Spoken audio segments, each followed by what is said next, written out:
সুপ্রিয় দর্শক, আসসালামু আলাইকুম। কাঁচা আম দিয়ে আজকে এমন একটা রেসিপি তৈরি করে আপনাদের দেখাবো, আগে কখনই হয়তো এইভাবে রান্না করে খাননি। চিংড়ি মাছ আর কাঁচা আম দিয়ে যে এত মজাদার দারুণ একটা রেসিপি তৈরি করা যায়, বিশ্বাসই করতে পারবেন না। এখানে আমি নিয়েছি কাঁচা আম, চিংড়ি মাছ আর নিয়েছি ডাবের পিউরি। এবার আমি কাঁচা আমটাকে খোসা ছাড়িয়ে নিচ্ছি।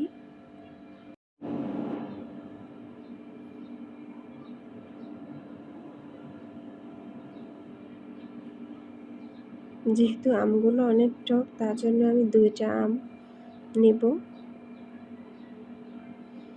এবার পানিতে একটু ভিজিয়ে ধুয়ে নিব, কারণ এটা কষ কালো হয়ে যাবে। সাথে সাথে পানিতে ভিজিয়ে নেবেন।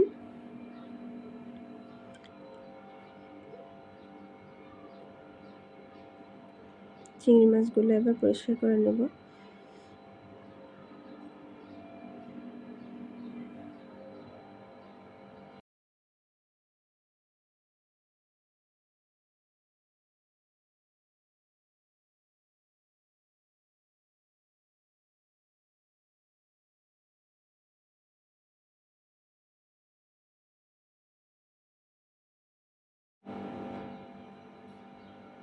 খোসা ছাড়িয়ে চিংড়ি মাছগুলো পরিষ্কার করে ধুয়ে নিয়েছি। এবার চুলায় একটা কড়াই বসিয়ে দিলাম, দিয়ে দিচ্ছি পরিমাণ মতো তেল। এখানে আমি কাঁচা মরিচ আর শুকনো মরিচ নিয়েছি অনেকগুলো। এবার একটু এগুলাকে ভেজে নেব। সাথে দিয়ে দিচ্ছি মেখে রাখা চিংড়ি মাছগুলো।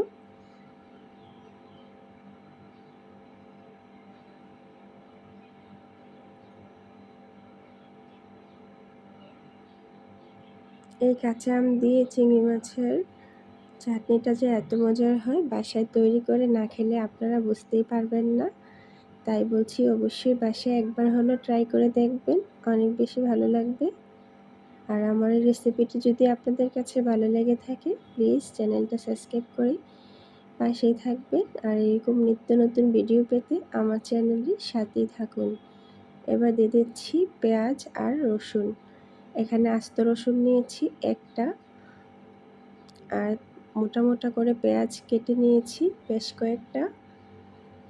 এই কাঁচা আমের চাটনিতে পেঁয়াজের পরিমাণটা একটু বেশি দিবেন, যেহেতু টক। হালকা ব্রাউন কালার করে পেঁয়াজটা আর রসুনটাকে ভেজে নেব।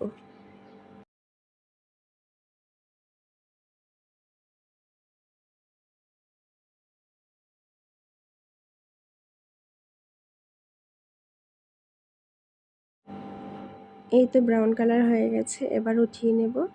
এবার সবগুলো এক এক করে ব্লেন্ডার করে নেব। দিয়ে দিচ্ছি মরিচ, চিংড়ি মাছ, কাঁচামরিচ ভাজাগুলা।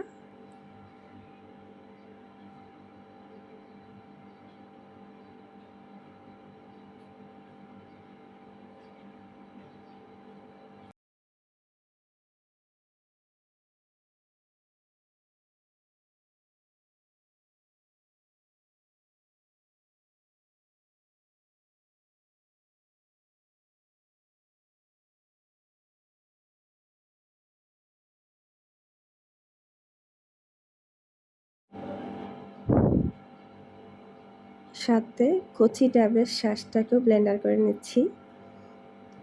আপনারা চাইলে এটা নাও দিতে পারেন, সমস্যা নেই।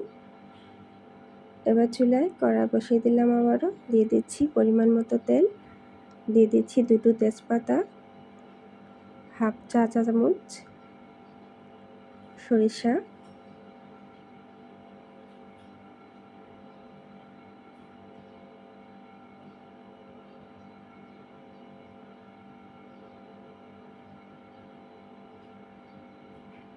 আদা, হলুদের গুঁড়া, ধনিয়ার গুঁড়া, জিরার গুঁড়া, সামান্য একটু পানি দিয়ে কষিয়ে নেব মশলাটাকে।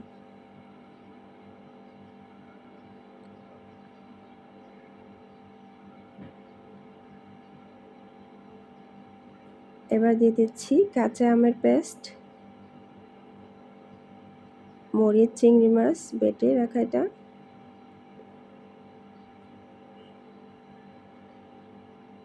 পেঁয়াজের পেস্ট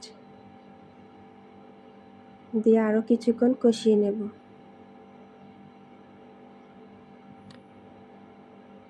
দিয়ে দিচ্ছি স্বাদ মতো লবণ।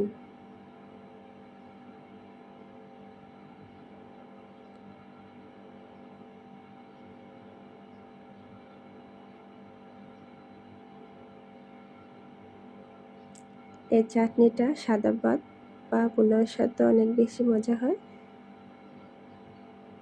দিয়ে দিচ্ছি একটু চিনি স্বাদের জন্য। এবার দিয়ে দিলাম ডাবের শাঁস পেস্টটা।